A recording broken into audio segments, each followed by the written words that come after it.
nation's most carefully kept top secret, the Manhattan Project, which gave birth to the awesome atomic bomb, has left its scar on a Western New York man.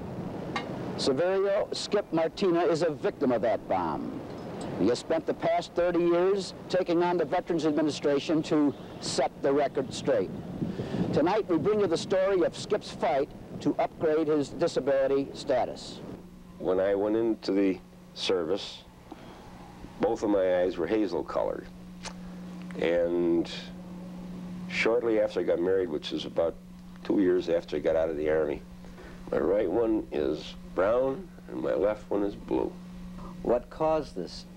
Well, my personal opinion, and at least the medical opinion of a doctor that I have visited at the Veterans Administration facility in Buffalo, is ionizing radiation is the cause of the eye color change. And more important, along with the eye color change, the blue eye has cataract, and that certainly has been identified as something that can be the result of ionizing radiation. While in the Army, Martina taught nuclear officers physics at Sandia, and he took frequent trips to the Trinity bomb site some 100 miles away. Trinity bomb site was also known as Alamogordo. It's in New Mexico, and the purpose of visits there was to plot what were known as isodose lines of the area, which really means determine what the radioactivity level of the area was at spaced intervals of time, several months apart usually. Nuclear officers were taken in there and trained. Precautions to a degree were taken. Canvas coverings were worn over the shoes. You were not permitted to smoke or eat or drink while inside the confines of the test site. The times that I visited it, it was a large cyclone fenced-in area with signs in English and Spanish warning people to keep out, that it was a dangerous area. The ground was covered by what appeared to be blobs of molten green glassy material, and there was a saucer-like depression that probably was 18 inches or so deep at the center at ground zero.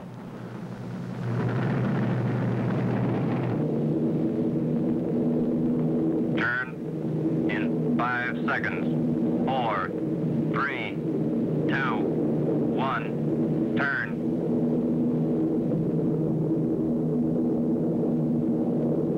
Okay, Bombardier, open the bomb bay doors. Give me a level.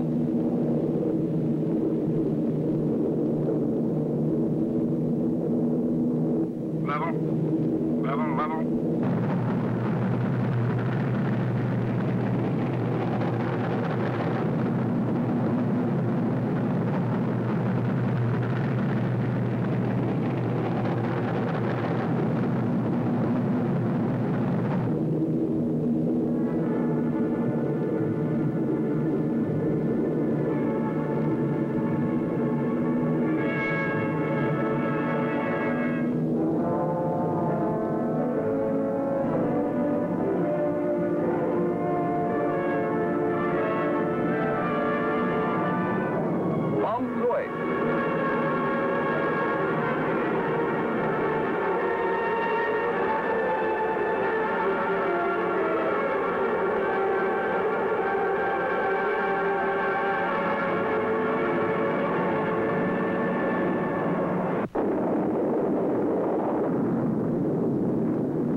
I was assigned duty as a physicist at Sandia Base, which is just outside of Albuquerque, New Mexico.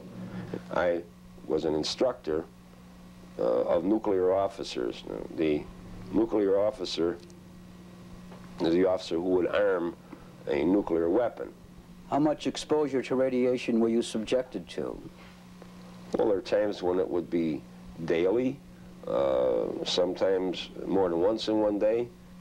There were exercises that were as close to the real thing as could be, so that there's always the possibility in those exercises that you could have been exposed to substantial amounts of radiation.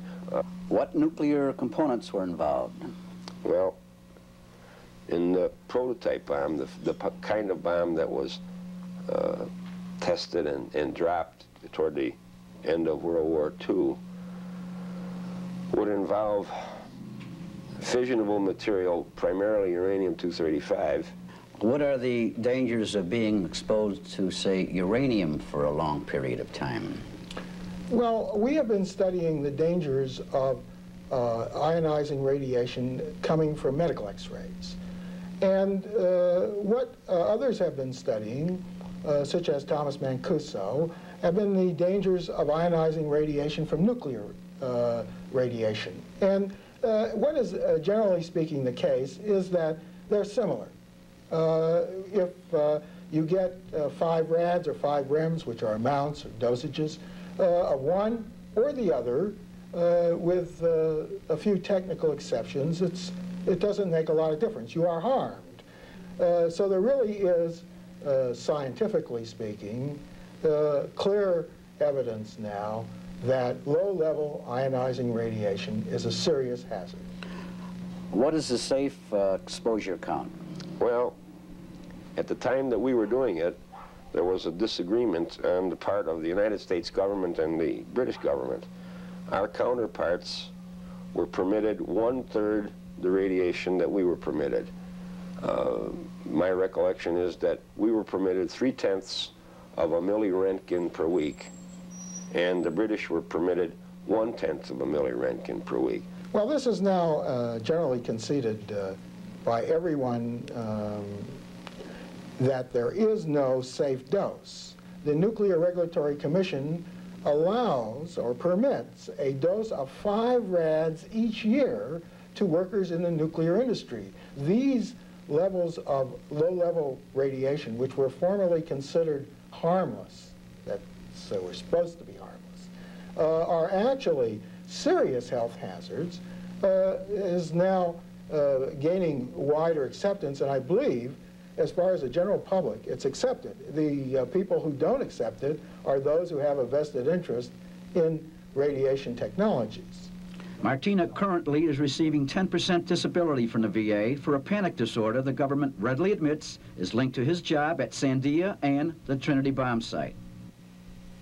Apparently, I had a little more foresight than some of the people that I worked with, because I was not, in my own mind, convinced of the safety of the particular things that we were doing. And as a consequence, I think that subconsciously I developed a whole bunch of fears about what could happen as a result of what I was doing. And this turned into what has been called a panic disorder. I've seen Mr. Martina off and on for about 5 years now in individual therapy.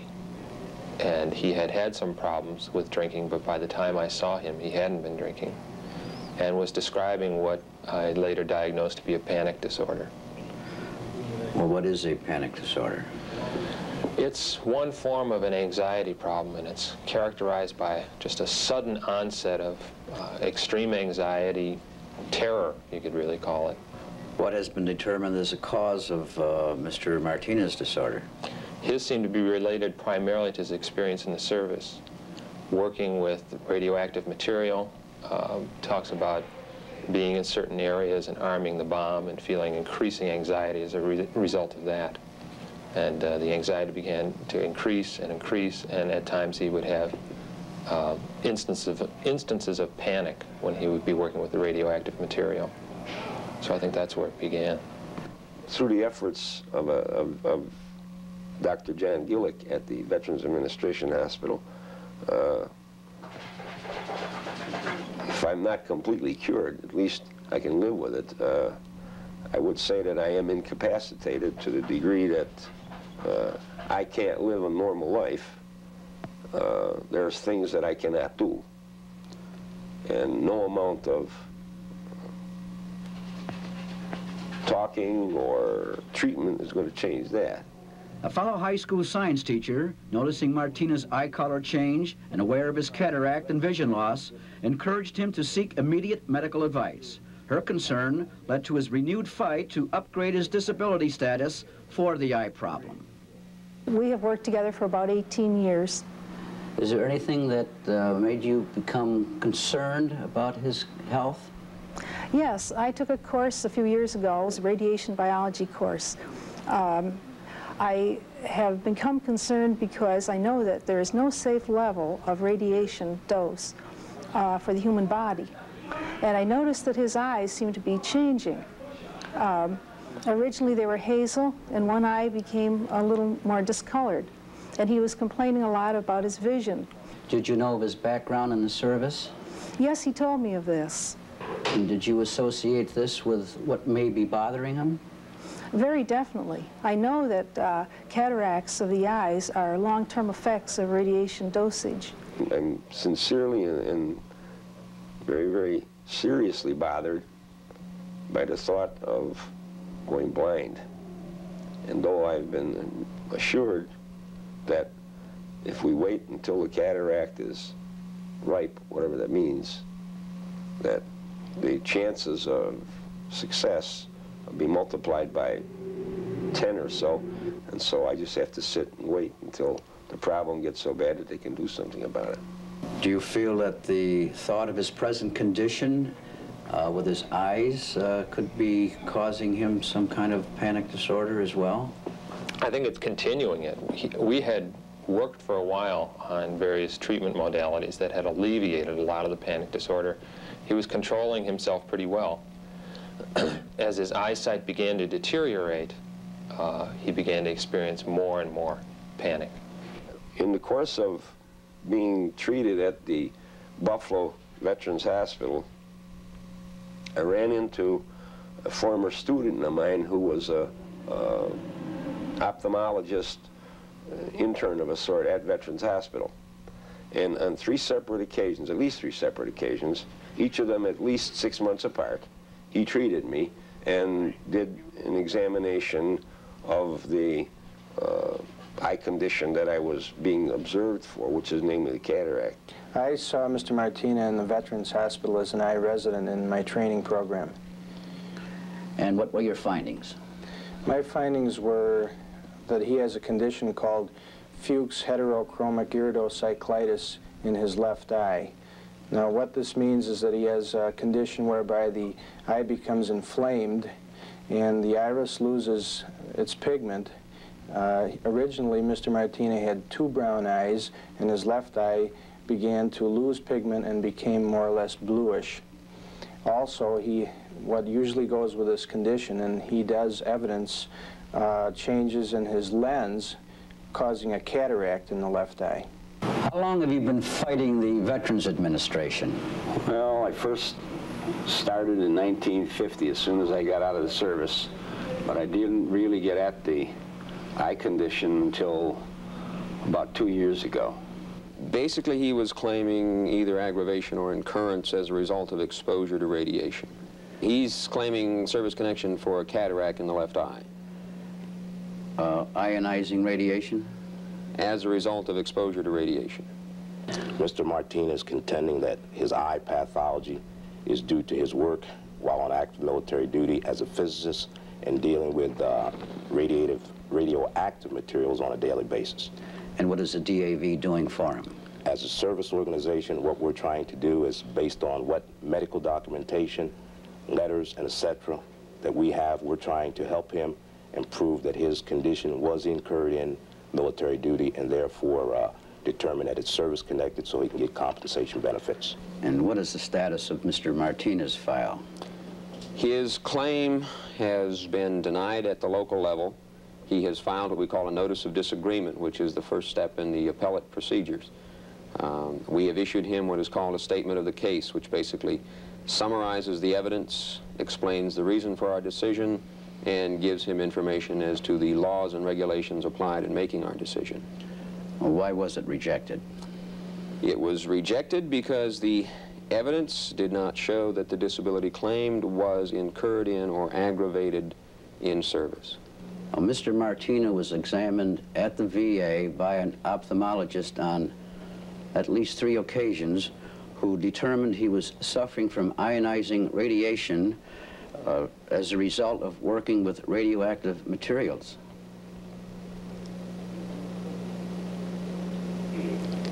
That's possible. Wouldn't you take that into consideration? The initial claim for service connection for the cataract condition was filed more than 20 years after he was discharged from service. And what did the doctor determine? He determined specifically that it was the result of ionizing radiation due to the work that I had done at Sandia. Well, there are several ways that cataracts and iris depigmentation or change from blue or brown to blue can occur. One of the methods that bring this about is ionizing radiation. Ionizing radiation could well be a factor in Mr. Martina's case, because in the latter 1940s he was exposed to ionizing radiation in the service and development of atomic weapons. What we have found is that the radiation produces not just leukemia, but a wide spectrum of diseases.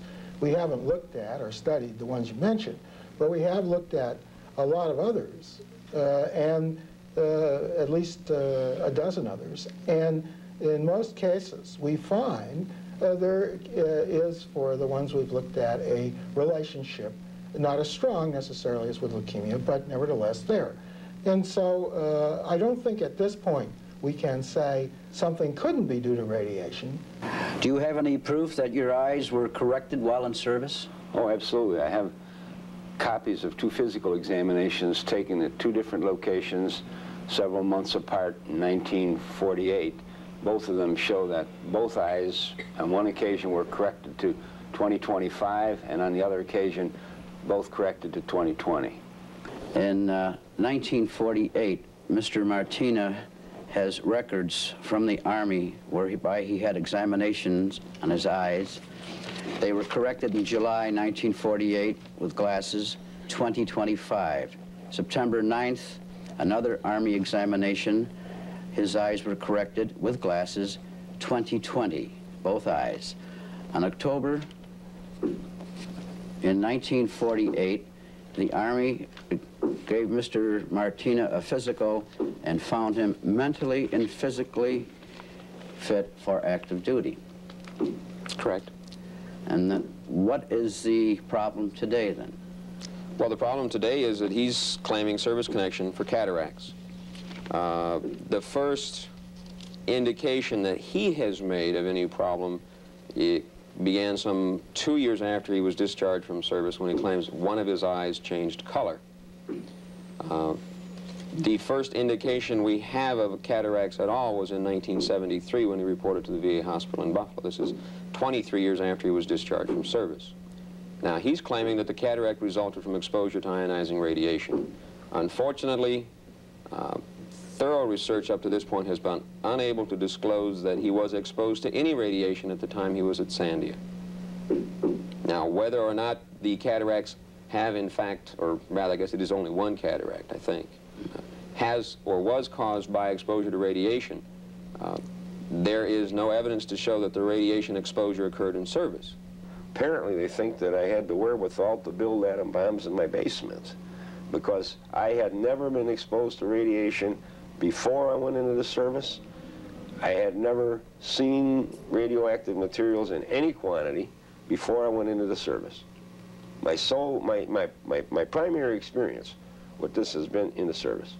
Where could a man who had never worked with radiation materials and worked at Sandia on the Manhattan Project, where could he possibly pick up ionizing radiation? He's a physics teacher, is he not? What was your job before you entered the Army? I taught high school physics. Well, the VA claims that you could have suffered ionizing radiation as a physics teacher before the war. Well, hardly. Very little known about it. Would be almost impossible to get any radioactive materials to get yourself in trouble with. Could he have suffered this ionizing radiation while working as a high school physics teacher prior to World War II? This is very unlikely because ionizing radiation is not generally available in the classroom. One area of dispute is a lack of records showing how much radiation Martina was exposed to while working on the Manhattan Project, both at Sandia and at the Trinity bomb site. Does the VA admit that he was exposed to radiation? We have been unable to locate any records to establish that he has been exposed to any radiation. When he worked at the Trinity site, was there any record of dosage? There is no record that has been found yet of any exposure that he may have had. Do they admit to the ionization? Yes, I have a letter from Mr. Schultz of the Veterans Administration that says that the ionizing radiation that caused the damage to my eye was not ionizing radiation that I was exposed to in the service. Do you know whether those men that worked on the project wore dosimeters or had film badges at that time? I would assume they all did. It was a matter of normal practice there. I don't know for a fact, no. What radiation monitoring devices were used at that time? Well, if you were using them at all, this is an example of what's known as a pocket dosimeter. This particular one is something left over from civil defense days and reads in milliroentgens. You might use one of these, or you might use a film badge, which consisted of a piece of film that had a almost Maltese-type cross covering of lead on it so that it was divided into 4 quarters. And when this thing was developed, they could tell by the amount of exposure of the film how much you had been exposed to. The only problem is that for the most part, I personally, and people who did what I taught them to do, never wore either the film badge or the pocket dosimeter because it was felt that what we were doing was safe enough to not warrant the use of these things. So when the government says they can't find any records of my exposure, of course not. There weren't any. They had these devices at the time? And oh, absolutely. Well, who determined whether you would wear them or not? I presume that the people at Los Alamos decided what was safe and what wasn't safe, except that, as it turns out, just as the troops that were exposed to what was a safe situation when the bombs were tested in Nevada turned out to be not safe, then my position is that what was considered safe then is proving right now to be not safe at all. Have you had any personal experience with radiation environment? I worked around radioactive materials myself while on active military duty. As a service officer with the DAV, this is my first case that I'm getting involved in to any extent, since this is new to our organization. Were dosimeters or film badges used in your line of work? Yes, I worked around jet aircraft that carried nuclear weapons, and you had to have them on supposedly at all times, but you would note that some GIs did, some GIs didn't, and they never really pushed it unless the inspectors were around. I was a captain in the Air Force, a member of air crew, navigator, and one of my activities was to arm the atomic bomb. How was your work similar to that of Mr. Martinez? Well, we both worked with atomic bombs. I worked as an aircrew member. I think he worked as a ground support. Was the operation similar as for the arming or disarming or whatever else you did? Anybody who would be arming the bomb would go through a standard operating procedure which would be identical in all cases. What do the records show as to the amount of radiation you may have suffered? As far as I know, there were no records kept at all. Why is that? I don't know. It didn't occur to anybody at the time, I suppose. Did you have any dosimeters or badges to wear, film badges? No, nothing of that sort. I never saw a dosimeter or a film badge. What is the status of his case as of now? As of right now, the claim has been denied at the local level. He has been given, as I indicated before, a statement of the case. The next step for him, if he desires to pursue his appeal, is to respond to the statement of the case to us, and then his folder will be transferred to Washington, D.C., to the Board of Veterans' Appeals, who will review the entire record and make an independent decision. Our next step right now, we're in appellate level, meaning he has been denied at the local jurisdiction. He has came in with his appeal and his contentions. So as his service representative, what I will be doing is looking at the entire file, putting together a medical and legal brief, notifying my headquarters, and also presenting it to the Board of Veterans' Appeals in Washington, D.C. They will review it and render us a decision. Right now, we're hopeful, we're always hopeful we get a favorable decision, but it's going to be based on what's in that folder and the contentions we can present to the Board of Veterans' Appeals, their review based on all that evidence, and either remanding the case back here to Buffalo for further development, or possibly denying it, and I hope, as representative for him, a favorable decision. Well, what is the outlook for your patient? Well, I think he's certainly interested. I mean, he's motivated to help himself. He works hard at helping himself.